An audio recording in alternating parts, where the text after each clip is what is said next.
kos kami Pak. Per bulan itu sekitar 40 sampai 45 M Pak. Per bulan. Jadi mau buka mau nggak buka, kita harus spend sekitar 40 sampai 45 M Pak. Jadi beberapa tahun ini kan kita banyak mengalami penutupan.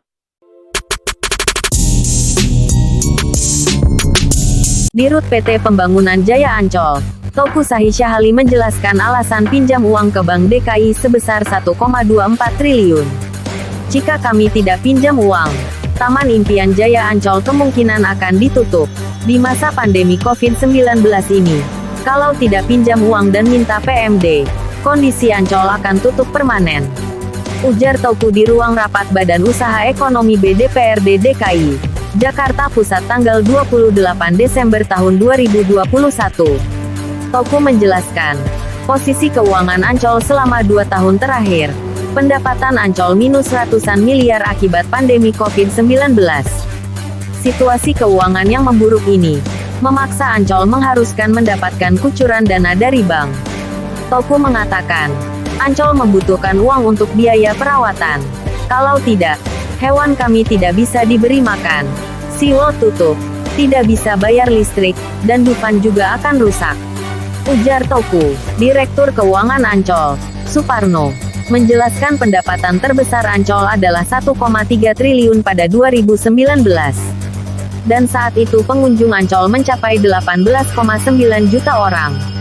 Namun, pandemi COVID-19 telah menggerus jumlah pengunjung dan pendapatan perusahaan Jaya Ancol ini. Pada tahun 2020, jumlah pengunjung Ancol hanya 4,5 juta orang, karena Ancol mulai ditutup Maret tahun 2020.